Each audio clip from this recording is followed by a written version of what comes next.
প্রত্যেক দিন 150 খানা গাড়ি চলে। আমরা জানি না যে পাটুলি জমিগুলো কার জমি, কিন্তু জলাশয় করে দিচ্ছি, জেসিবি দিয়ে মাটি কাটা নিয়ম আছে। নাম করছে 130টা গাড়ি চলে।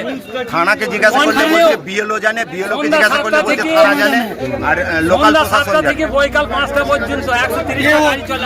ওর নামে দোষ চাপিয়ে দিচ্ছে। পরবর্তীকালে এরকম কিছু হলে পাবলিক গাড়িগুলোকে দাঁড় করিয়ে আগুন লাগাবে, এছাড়া সেখানে কোনো অপশন নেই। গত পরশুদিন একজন মৃত্যুর সঙ্গে পাঞ্জা লড়ছে বর্ধমান হসপিটালে, কজন গেছে ওখানে দেখতে। তো আগামী দিন যদি এইরকম যদি বন্ধ, আজকের পর যদি ট্র্যাক্টর চলে, তাহলে পাবলিক আইন নিজের হাতে তুলে নেবে। যেহেতু আইন থাকতে আইন নেই, আইন হ্যান্ডিক্যাপ হয়ে গেছে। হ্যাঁ, আজকে আমাদের মা বোন রাস্তায় বেরোতে পারছে না, আমার ছেলে মেয়ে, সবার ছেলে মেয়ে রাস্তায় সাইকেল নিয়ে চললে তাদের অবস্থা খারাপ হয়ে যাচ্ছে। সে ফিরবে কিনা তার কোনো ইয়ে নেই। আর রাস্তার ধারে যাদের বাড়ি, বিছানার উপরে পুরো বাড়ি ধুলো ইয়ে হয়ে যাচ্ছে, ব্যবসাদাররা সব গুটিয়ে দিয়ে 12টার মধ্যে বন্ধ করে দিয়ে চলে যাচ্ছে।